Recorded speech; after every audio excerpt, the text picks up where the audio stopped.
Bonjour et bienvenue dans l'émission Paroles de femmes. Nous allons passer toute cette semaine avec le pasteur Werner Lehmann. Bonjour pasteur. Bonjour, merci beaucoup de allez l'invitation. Bien je vais très bien, merci. Vous allez super. Et toute cette semaine, on va parler des dons spirituels avec vous. Vous êtes venu ici, vous avez partagé avec l'équipe sur les dons spirituels et puis j'ai trouvé que l'enseignement, le partage, les illustrations, quelquefois qui peuvent être sortir de peut-être ce qu'on a déjà entendu, peuvent édifier et puis surtout, je trouve, donner soif d'aspirer aux dons spirituels. Alors, toute cette semaine, on va en parler. Et puis, pour vous qui nous suivez, je crois que cette série, on n'aura pas le temps de tout dire. On va pas pouvoir tout décortiquer, tous les dons spirituels, et tout. On va pas faire une étude biblique super approfondie. Mais cette série a pour but, comme de vous donner envie, de vous donner soif et que vous puissiez vous lancer, vous puissiez reconnaître que vous êtes un canal disponible, un canal que le Saint-Esprit va pouvoir utiliser, qu'il veut utiliser et que c'est vous, dans votre cuisine, ça peut vous arriver, ça doit vous arriver. Et donc, je vous rappelle, on ne fait pas une étude biblique, mais dans Vie de foi, il y a sûrement une étude biblique sur les dons spirituels, donc allez-y. Nous, cette semaine, on va amorcer le sujet, puis donner envie de goûter aux dons spirituels et de les vivre. Mais avant de plonger dans les dons spirituels, pasteur, vous vouliez nous parler des dons du Père. Quels sont ces dons du Père? Alors, peut-être deux mots en introduction. Je crois que Dieu a donné des dons aux hommes, qu'ils soient croyants, qu'ils ne soient pas croyants, qu'ils soient d'une autre religion. Nous sommes des créatures de Dieu et Dieu a déversé des dons très naturels que nous savons d'ailleurs très bien utiliser, mettre à profit. On les découvre parfois chemin faisant, en se disant là, ça c'est vraiment le domaine dans lequel je suis très à l'aise et je fais ça. Et je crois qu'il y a vraiment dans beaucoup de nos choses, du courant de la vie, beaucoup de dons qui se manifestent très naturellement, sans qu'on y prête beaucoup attention, mais on découvre tout à coup un peu quel est on pourrait dire son charisme, mais je n'entends pas ici forcément don spirituel. Donc, on voit dans les Écritures 3 endroits où il est parlé des dons. Il y a Romains 12, on va s'y arrêter un instant. On appelait ça les dons du Père, dans le sens, voilà, c'est une appellation, l'appellation vaut ce qu'elle vaut, c'est pas quelque chose de rigide et de fermé, mais je crois que Dieu a fait des dons aux hommes, et on va regarder un tout petit peu comment ces dons fonctionnent. Il y a un autre texte qui est dans Éphésiens 4, 10, où il est parlé des ministères dons. On va pas parler de cela aujourd'hui, mais on va ensuite, dans un deuxième temps, à partir de demain, on va s'orienter sur les dons spirituels qui sont décrits dans 1 Corinthiens 12, il y en a 9 qui sont décrits, et on va regarder un peu d'un aspect pratique comment on peut rentrer dans ces dons spirituels. Je crois que très souvent, on a pensé quelque chose de très élevé, de très spirituel, qu'il fallait être hyper spirituel et qu'on l'était probablement pas assez. Et on a attendu que ces dons nous viennent dessus, puisque c'est des dons, donc ça doit nous arriver comme ça d'une façon soudaine, totalement surnaturelle. Et je crois que c'est ça qui joue pas, et c'est ça qui est souvent un obstacle pour l'exercice des dons spirituels. Je crois que les dons spirituels viennent en nous en germe, c'est-à-dire d'une façon où on débute, il faut commencer. On a tous compris ça sur le plan humain, que quelqu'un qui veut apprendre un métier, qui veut étudier, etc., doit apprendre et puis doit grandir peu à peu, commencer à faire ce qu'il a appelé à faire. Il va faire un certain nombre d'erreurs au début et peu à peu, il va se perfectionner. Donc, on va regarder ensemble ces choses d'une façon très basique, très naturelle, comment on peut les aborder, comment on peut apprendre à écouter Dieu, parce que je pense que ça, c'est l'un des défis. Mais aujourd'hui, j'aimerais qu'on puisse parler un tout petit peu de ces dons qui sont décrits dans Romains 12, du verset 6 à 8. Il y en a 7 qui sont mentionnés là. C'est pas les dons spirituels qu'on connaît habituellement dans Corinthiens 12, on y viendra à partir de demain. Est-ce que je peux te demander, Anne, si tu veux peut-être nous lire ces 2 versets, la parole de Dieu? Lis-nous ça de ta douce voix. Romains 12, 6 à 8. Alors, puisque nous avons des dons différents selon la grâce qui nous a été accordée, que celui qui a le don de prophétie l'exerce en proportion de la foi, que celui qui est appelé au ministère s'attache à son ministère, que celui qui enseigne s'attache à son enseignement, et celui qui exhorte à l'exhortation, que celui qui donne le fasse avec libéralité, que celui qui préside le fasse avec zèle, que celui qui pratique la miséricorde le fasse avec joie. Merci beaucoup. Donc, on va essayer de prendre une illustration. C'est de nouveau une illustration, elle vaut ce qu'elle vaut, mais elle va vous aider un tout petit peu à comprendre comment est-ce que vous réagiriez dans une situation très pratique, très journalière, si on imagine que ces 7 dons sont dans une même famille et que chaque membre de famille a un de ces 7 dons. et qu'un des membres de la famille, par exemple, OK, c'est un beau, magnifique dessert, et voilà qu'il a laissé tomber la coupe, et son dessert s'est cassé par terre, la coupe est cassée, le dessert est par terre. Comment est-ce qu'on va réagir? Et ça va démontrer un tout petit peu lequel de ces dons on utilise parfois sans le savoir, d'une façon très naturelle. Et j'aimerais définir un tout petit peu comment ces 7 personnes vont réagir, et ça vous permettra, vous qui êtes sur le plateau, mais aussi vous qui nous regardez, ça vous permettra un tout petit peu de dire, ah ben moi c'est comme ça que je fonctionne, parce que parfois on fonctionne d'une certaine manière, et on est offensé que l'autre personne, finalement, ne fonctionne pas comme nous, puis on se dit, mais il se prend pour qui? Puis elle se prend pour qui? Mais pourquoi elle ne se baisse pas pour aider à ramasser le dessert qui est par terre? C'est quand même ça le plus important, parce que c'est peut-être plus important pour vous, mais ce n'est pas forcément le plus important pour les autres. Donc, si on reprend ces dons dans l'ordre dans lequel ils sont mentionnés dans Romains 12, 6 à 8, le premier, c'est le don de prophétie. Alors, je ne crois pas qu'on soit forcément obligé de parler de la prophétie. On y reviendra sur la prophétie demain par rapport au don spirituel. Mais la particularité du prophète, c'est quelqu'un qui observe. C'est quelqu'un qui est attentif et puis qui regarde aussi. Et sa motivation, c'est essayer de corriger la situation ou de l'encourager pour que le futur soit meilleur. Donc, celui qui a le don de prophète, on pourrait dire, tiens, il va réagir de la manière suivante. Il va dire, c'est ce qui arrive lorsqu'on n'est pas attentif. Puis on se dit, mais il est gonflé, mais pourquoi il lui dit ça? Mais parce que c'est son charisme, puis il va plutôt dire, tiens, je veux corriger quelque chose par rapport au futur. Donc, sa motivation, c'est vraiment ça. C'est dire, on va essayer de corriger la situation, et il va simplement dire ça. Et puis d'autres personnes vont dire, mais il n'est pas bien parce qu'il n'a pas dû dire ça, mais parce que d'autres ont d'autres dons. Si on prend la deuxième citation de ces dons, c'est le don de service. Certaines traductions disent le ministère, mais le ministère, c'est aussi le service. La personne qui a un don de service, son objectif, c'est de répondre à un besoin concret. Qui va aider, lui. Elle va aider, elle va dire, je vais t'aider à nettoyer le sol. Oh, ça, c'est pas moi.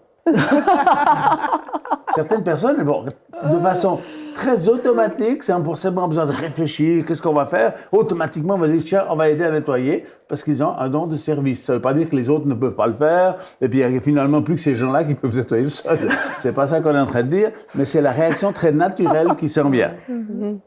Le don suivant, c'est le don d'enseignement.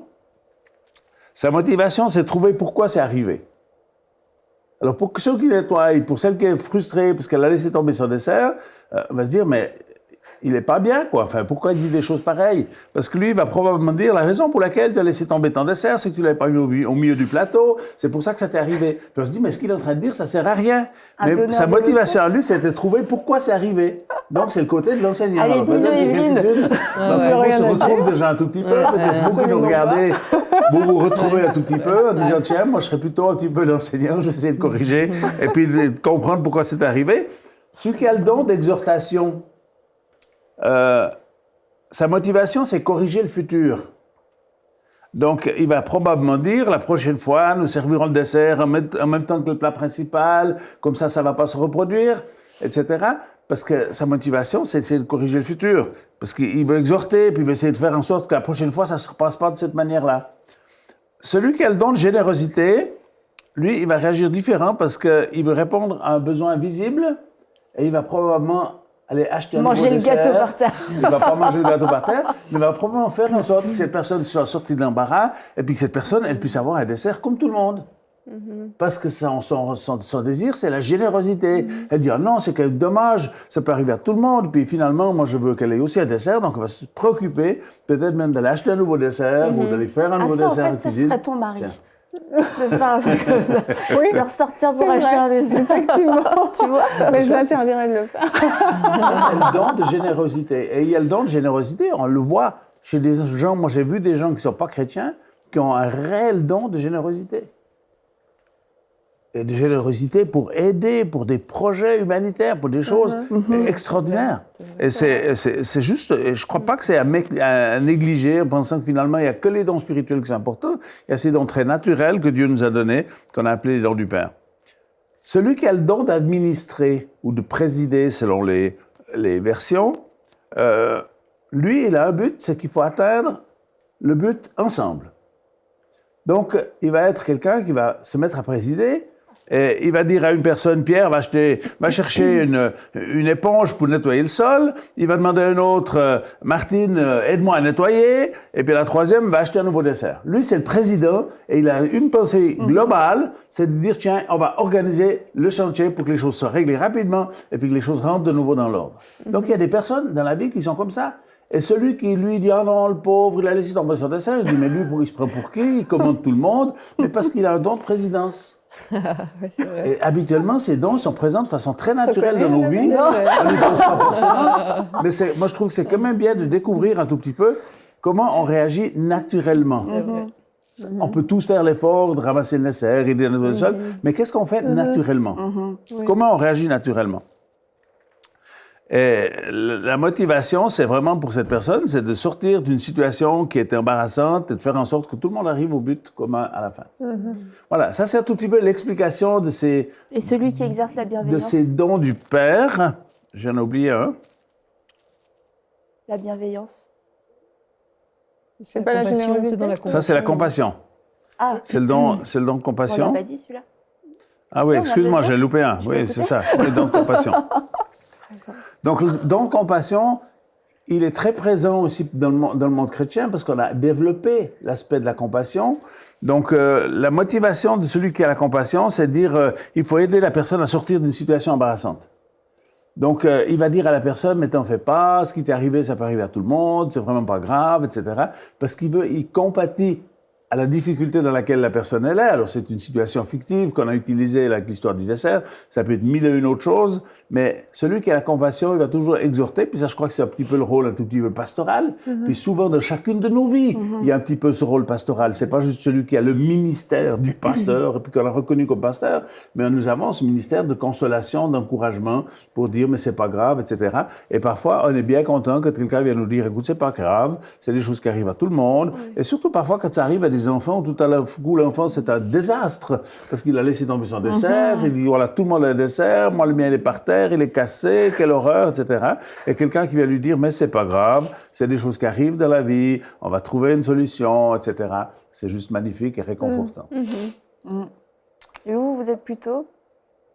Alors, si mon épouse était là, elle dirait de façon évidente, tu es l'administrateur, tu vas commencer à donner tes ordres, et voilà, toi tu fais ça, toi tu fais ça, et toi tu fais ça. Mais je pense que j'ai aussi un côté, je pense pas qu'on est obligé de s'enfermer dans un de ces dons en disant ça c'est mon don. La réalité, c'est que souvent la réalité, c'est 7 dons qui sont présents ici. On en a probablement des fractions. Il y a des choses qu'on fait plus naturellement, puis il y a d'autres choses qu'on fait pas forcément naturellement. Mais s'il y a personne pour le faire, on va le faire d'une façon aussi naturelle parce qu'il y a personne d'autre qui le fait. Ou ça dépend des circonstances aussi dans lesquelles la situation se produit, parce que c'est ça, en fonction de qui va... là, on parle du dessert. Qui va faire tomber le dessert? C'est ça, si c'est un enfant, si c'est un adulte. Je vais balancer ma tasse. Si c'est un accident ou non. Parce qu'il y a parfois des choses qui sont très prévisibles, en fait, donc on ne réagit pas non plus de la même façon. Ouais. Moi, naturellement, je serais beaucoup dans le côté, justement, service. Et j'ai fait énormément de choses dans ma vie, et même dans mon ministère, j'ai travaillé, j'ai aidé à transformer, à construire l'église, etc. J'aime ça, donc j'aime servir, j'aime faire les choses. Donc ça m'est assez naturel aussi. Mais mon épouse me dit toujours, même quand je te voyais très jeune, elle m'a dit que tu étais toujours en train de donner des ordres à tes frères et sœurs. J'étais le dernier, le petit, mais elle m'a dit, c'est toujours toi qui faisais courir les autres. Alors, je ne sais pas si c'est un compliment ou pas, mais en tout cas, c'était sa lecture et son regard à elle sur moi. Ok, mais c'est vrai que de prendre ce genre d'exemple de la vie de tous les jours, ça permet d'un seul coup de rendre ce texte plus accessible et justement de se reconnaître, de voir ce qui naturellement émane de nous. Ça me rappelle, une fois, j'étais chez ma belle-sœur et son chien s'est étouffé. Mais vraiment, il s'est étouffé. Le chien, il allait y passer, quoi. Et ça devenait super intense. Et là, ma belle-sœur, à qui était le chien, elle commence à lui faire, je sais pas trop quoi, pour l'aider à mieux respirer. Et puis le chien, Et mon autre belle-sœur commence à nettoyer derrière le chien. Bah moi, je veux pas rester sans rien faire. Mais alors, c'est sûr, je vais pas aider le chien. C'est sûr, je veux pas nettoyer non plus. Et bah parce que c'est un chien. Et puis, du coup, bah moi, je vais sur Internet, sauver un chien qui s'étouffe. Et il faut appuyer là et tout ça. Et puis en fait, après, quand j'ai revu la scène, ça m'a fait rire parce que je me dis, bah toutes les trois, on était dans des rôles très différents. Mais c'est juste que moi, c'est certain que je me voyais pas du tout toucher le chien en train d'essayer de l'aider et ni ramasser. Et du coup, qu'est-ce que je peux faire? Je vais aller voir sur Internet. Et naturellement, c'est vrai que chacune s'est mise à sa place, a trouvé son rôle. Le chien a été sauvé. C'était ce qu'on voulait savoir. Voilà. Et tout ce qu'on a fait, les trois, ça a contribué. J'avoue que si j'avais été toute seule, a priori, il serait peut-être pas, la fin n'aurait pas été aussi bonne. J'ai pas de connexion, donc tant pis pour toi. Mais c'est vrai, comme vous dites, qu'à la fois, on a tendance à mal réagir, de voir le don en fait se manifester chez la personne plutôt que de se dire c'est super parce que toi c'est vraiment ça qu'on reconnaît dans ta personne et puis ça a contribué à ce que la situation puisse trouver une solution. Mais c'est vrai qu'on a tendance à vouloir que les gens aident et contribuent comme nous. Or si on était tous par terre en train de nettoyer, je veux dire il y a plein de choses qui seraient restées... Ça fait de l'irritation aussi, ça peut créer des conflits, donc c'est vraiment important qu'on soit sensibilisé à ça. Je me souviens une fois, il y avait un début d'incendie chez nous, et puis moi je sortais tout, j'organisais, je sortais les enfants, fais ci, fais ça, monte les enfants, l'ordinateur, et mon mari était très pensif devant la chaudière qui était en train de prendre feu. Si je fais une arrivée d'air, l'oxygène va tasser la flamme. Et ça m'a tellement énervée. On va tous brûler. Appelle les pompiers. Mais non, mais en fait, il avait raison, mais chacun était dans son rôle. Et à nous deux, on a fait une super équipe et on a surmonté la situation. mais ceux qui connaissent mon mari, ils imaginent bien. Ouais, voyons voir. Et dans une situation de crise, tu t'attends pas à ce que quelqu'un soit en contemplation mystique devant une chaudière en train de brûler. Mais réfléchir avant d'agir, c'est bien. Mais exactement. Et sa réflexion a amené autant de bienfaits que mon agitation, parce que grâce aux deux choses, on a géré la situation. Mais c'est pour ça que Dieu a fait, dans sa grande sagesse, des caractères différents pour qu'on puisse dominer dans toutes circonstances. Vous savez, c'est à dessein que j'ai pris ces dons-là. Parce que je vois beaucoup de gens qui disent « moi, j'ai pas de don ». Non, personne n'a pas de don. Oui, mais beaucoup de gens disent « oui, mais moi, je suis une personne juste normale, j'ai pas de don particulier ». Et quand on prend ces choses-là tout à coup d'une façon très... sur un plan très, très séculier, tout à coup, on se dit « mais c'est sûr qu'on a des dons ». Oui. Et puis, ils sont différents, puis heureusement qu'ils sont différents. Et ça nous aide aussi des fois, parce que des fois, on juge toujours à partir de son point de vue à soi. Si je suis, par exemple, la personne qui va servir, celui qui ne vient pas aider à servir, je dis, c'est un fainéant, quoi. Enfin, il ne veut pas travailler, quoi. Parce que je pense que tout le monde devrait travailler selon ma manière de penser ou mon approche du problème. Alors que d'autres ne vont pas fonctionner comme moi je travaille. Ou comme moi je réagis, ils vont réagir différemment. Et puis en finalité, c'est ça qui crée de l'harmonie, c'est ça qui crée de la complémentarité, puis c'est juste génial. Et ça aide aussi à savoir comment Dieu va pouvoir nous utiliser, parce que quand on se positionne comme ça, moi j'ai pas de don, j'ai aucune habileté, on se disqualifie devant Dieu, franchement, qu'est-ce que Dieu peut faire avec moi? Et du coup, quelquefois, les gens, ça leur permet, entre guillemets, de se rendre disponible. Je vais faire n'importe quoi puisque je sais rien faire, puisque je suis bon à rien. Dans le sens de se mettre à disposition, voilà, c'est pas mauvais en soi de dire, je vais faire ce qu'il y a à faire. Mais quelquefois, on serait tellement meilleur dans un certain domaine, parce qu'on a ces capacités naturelles qui sont en nous. On pourrait amener les choses plus loin, on serait une vraie aide pour notre famille, pour notre entreprise, pour notre église, pour un ministère, pour tout le monde autour de nous. Mais parce qu'on se disqualifie, on dit voilà, il y a un gâteau qui est tombé, il faut juste le ramasser, voilà. Mais moi, naturellement, j'aurais peut-être envie de tout organiser pour que ça n'arrive plus, pour que tout soit réglé, pour que voilà. Mais bon, je vais me limiter juste à ça parce que quelquefois, oui, ça peut sembler un peu trop comme si on voulait s'élever au-dessus des autres, ou alors parce qu'on se disqualifie. Non, de toute manière, moi, je pourrais pas le faire. C'est sûrement à lui de le faire. Et du coup, je pense surtout à l'église locale. L'église locale passe à côté de perles, en fait, pour des gens qui ont tout dans leurs mains pour pouvoir faire avancer les choses. Et c'est un enjeu pour l'église locale parce que je me souviens d'un très bon message de Tommy Barnett, pour ceux qui le connaissent, qui est un pasteur à Phoenix, Arizona, qui disait le miracle est dans la maison. Je crois même qu'il a écrit un livre là-dessus. Et je l'ai entendu le prêcher. Et souvent, on veut chercher la solution à l'extérieur, mais dans l'église, Dieu a suscité des talents de toutes sortes. Et moi, je suis convaincue que tout besoin a sa réponse dans l'église locale. Pas la peine d'aller recruter je sais pas qui, je sais pas où. Dans l'église, il y a les talents que Dieu a voulu pour son église et qui sont nécessaires à surmonter la situation. Et c'est important, c'est un enjeu de l'église locale comme pour la famille. C'est un enjeu de découvrir les talents de tout le monde et de donner des occasions pour que les gens découvrent leurs talents. Et c'est en faisant des activités communes qu'on va les découvrir. C'est pas juste les réunions traditionnelles. Je pense qu'une des manières de découvrir le don, c'est quand même de se poser des questions très basiques et très simples. Si tu t'ennuies dans ce que tu fais, que tu trouves le temps long, c'est quand même un signe que tu n'es pas en train de faire ce que tu devrais faire. C'est ça. Moi, mon épouse, à un moment donné, elle a travaillé comme caissière dans un magasin. Elle m'a dit, mais les journées étaient sans fin. Elles font déjà, de toute façon, des journées longues, mais elle m'a dit, j'avais le sentiment que le temps ne s'écoulait pas. Ah, ça, c'est terrible. Ensuite, elle était avec moi dans le ministère, et puis elle l'a toujours été, mais à un moment donné, elle m'a dit, écoute, moi, je ne veux plus suivre tes entretiens, je ne supporte pas ça, ça ne me convient pas, les problèmes des gens me tourmentent, ça me poursuit, je n'arrive pas à me décharger. Ça montre juste des clés. Ensuite, elle est devenue styliste angulaire, mon épouse. Une femme de pasteur, c'est pas très commun. Mais elle fait des ongles, pour ceux qui n'ont pas compris. Oh oui. Elle a prothésiste ongulaire. Elle a un côté très artistique. Donc, elle fait des choses magnifiques sur des ongles, quand elle fait vraiment faire des choses pour Noël, etc. Elle fait des choses magnifiques. Les femmes leur sortent, regardez mes ongles, etc. J'étais chez Mado, etc. Et puis là, elle me dit, mais moi, je ne vois pas le temps passer. Les journées filent à toute vitesse, je ne vois pas le temps passer. Et je crois que ça, c'est des indices pour dire, tiens, est-ce que je... Alors, des fois, on est contraint parce qu'on a un travail, puis c'est notre gagne-pain, puis on ne peut pas juste dire, je le quitte parce que j'en ai marre, puis le temps est trop long. Le pasteur Bernard a dit que si on trouvait le temps long, il fallait partir. Mais quand même, se laisser interpeller, puis se dire, si je suis en train de faire, moi, je vois dans ma vie, moi, quand je suis dans le pastorat, moi, j'ai toujours trouvé que les semaines, elles passent une vitesse mais incroyable. Quand je bricole ou que je fais, parce que je suis assez manuel, etc., je trouve que le temps passe à une vitesse incroyable, mais c'est juste parce qu'on est en train de faire ce qu'on est, puis c'est pourquoi on a fait.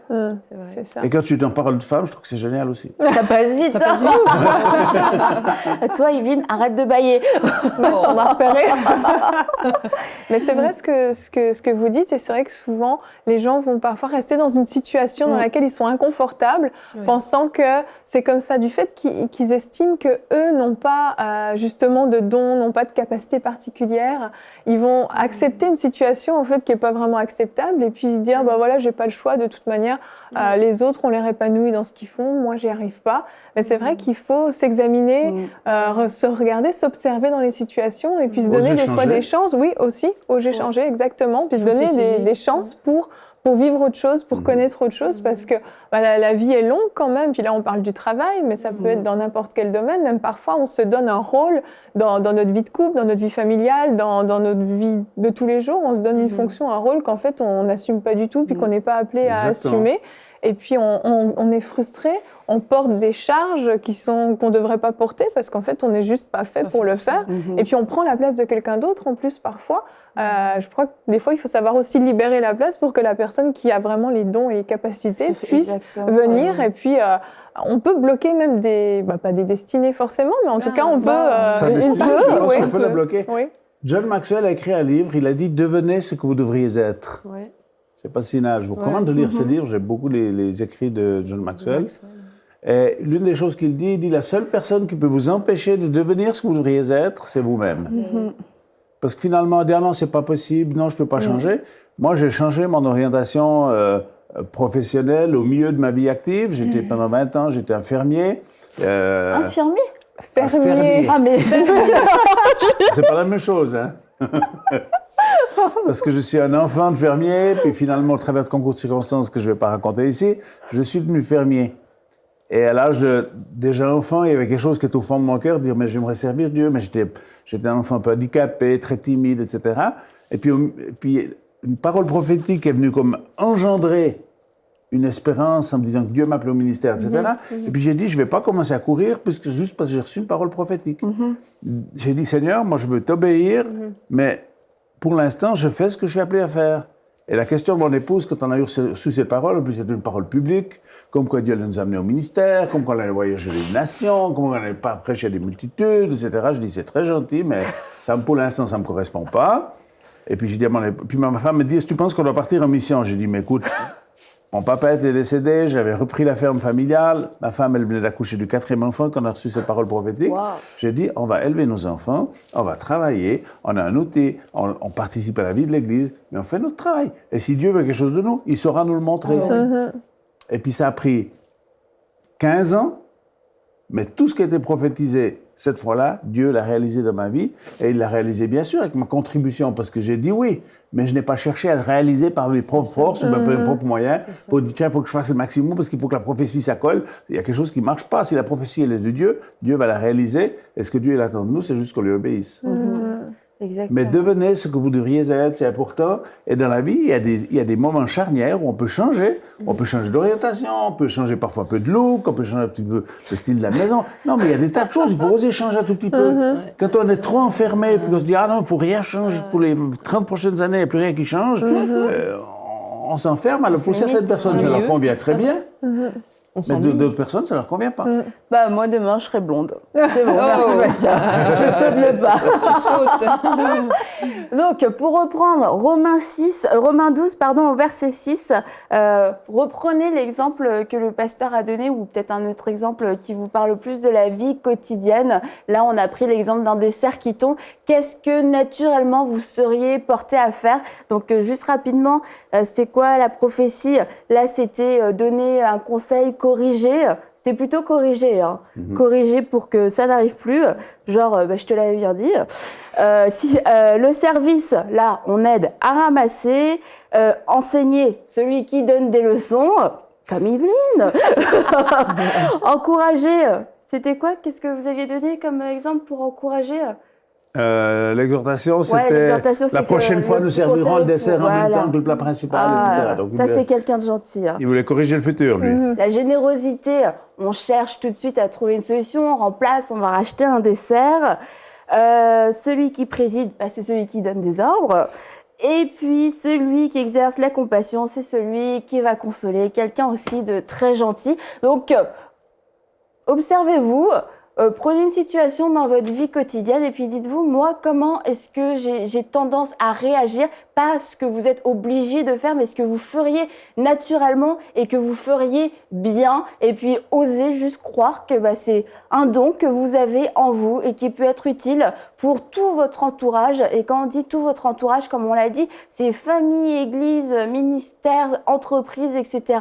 Et puis, voir...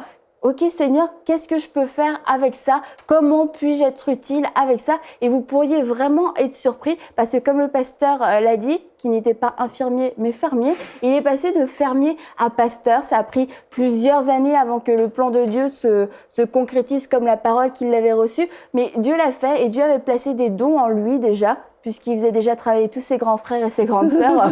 Et donc voilà, soyez juste honnêtes devant Dieu, puis attendez-vous à ce qu'il vous réponde et à ce qu'il vous utilise aussi, parce que vous avez reçu un don. Alors on se dit à demain pour une prochaine émission de Paroles de Femmes. Envoyez-nous votre témoignage à paroledefemmes@enseigne-moi.com.